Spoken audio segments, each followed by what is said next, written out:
dikatakan saudara NR itu tidak benar, penuh dengan rekayasa ya. Mereka kan udah tahu nih, bapaknya juga udah tahu gitu tuh. Kalau saya tuh punya hubungan lah, cuman ya bukan hubungan sih ya, cuman ngerasa nyaman saya sama ibunya.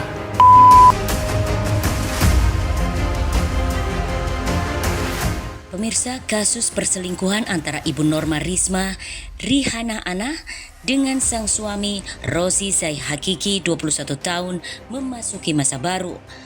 Postingan Facebook Norma Risma kembali mengunggah topik baru. Ia dihubungi oleh nomor baru yang mengaku mantan suaminya. Norma Risma mengaku bingung apa yang akan dilakukan setelah kedapatan chat tersebut. Terlebih, bapaknya meminta untuk tidak merespon hal itu lagi. Dalam pesan yang Norma bagikan, mantan suaminya meminta tolong Norma Risma untuk menjelaskan kepada bos tempat ia bekerja di Indomaret.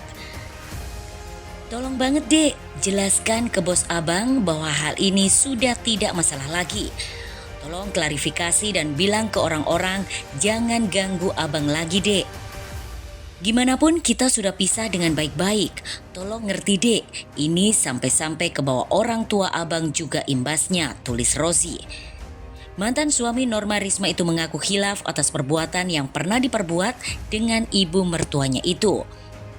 Padahal dalam cerita Rosma di beberapa podcast, Rozi selalu berkata khilaf ketika kepergok bersalah. Tolong ya dek, gak dibalas pun gak apa-apa, tolong mengerti. Gimana pun kita sudah ada cerita bersama 5 tahun, jangan karena ini semua merusak lagi lebih panjang, sambungnya.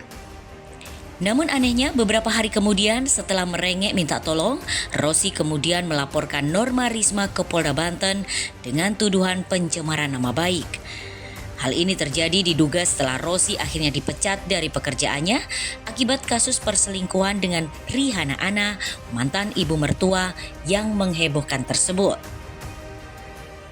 Unggahan Norma Risma di sejumlah akun media sosial pun dibantah dan menegaskan kalau semua itu adalah rekayasa. Rozi juga mengaku dipaksa oleh Norma Risma untuk menikahinya. Saya kan pernah chatan sama ibunya, bercandaan lah, biasa.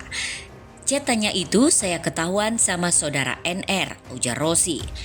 Chat tersebut digunakan Norma Risma untuk mengancamnya meminta nikah kepada saya. Omongannya kayak gini, kalau kamu nggak nikahin saya, nanti saya bakal sebarin chatan kamu sama ibu saya. Rozi akhirnya mengiyakan untuk menikahi Norma karena panik terhadap ancaman Norma. Rozi juga mengungkap kalau ia lebih nyaman dengan ibu mertua ketimbang istrinya sendiri. Menurut Rozi, ibu mertuanya begitu perhatian padanya.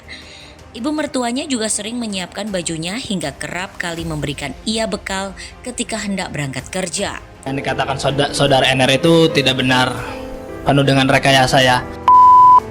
Mereka kan udah tahu nih, bapaknya juga udah tahu gitu tuh. Kalau saya tuh punya hubungan lah, cuman ya bukan hubungan sih ya, cuman ngerasa nyaman saya sama ibunya. Banyak yang dirugikan lah gitu ya. Jadi saya juga nggak terima dengan viralnya video saya yang nggak benar gitu ya. Saya mau nggak mau harus bertindak lanjuti gitu ke pihak wajib. Gitu. Saya ya singkat cerita, saya juga punya hubungan sama saudara NR ini. Saya kan pernah chatan ya sama ibunya gitu, bercandaan lah biasa. Nah, chatannya itu saya ketahuan gitu tuh sama saudara NR, candaannya.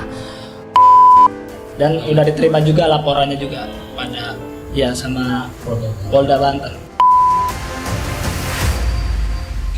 Selebriti Denny Sumargo juga terbawa dalam kasus tersebut. Pasalnya, Rozi Zai Hakiki juga melaporkan Denny Sumargo kepada Polda Banten melalui kuasa hukumnya Jumadi dengan tuntutan Undang-Undang ITE karena dinilai telah mencemarkan nama baiknya. Jumadi melaporkan Denny Sumargo karena Denny Sumargo dianggap yang memviralkan seolah-olah kliennya Rozi bersalah, padahal faktanya tidak. Makanya kami melaporkan di sini Undang-Undang ITE-nya, kata kuasa hukum Rozi Jumadi dikutip dari ANTV Klik Jumat 8 Januari 2023. Jumadi juga membantah perkataan Norma Risma di podcast Denny Sumargo yang mengatakan kalau mantan suami dan ibunya digerebek tanpa busana, kemudian diarak warga sampai ke rumah ketua RT. Omongan Norma di podcast Denny Sumargo, ya kalau memang dia seperti itu silahkan buktikan, tantang Jumadi.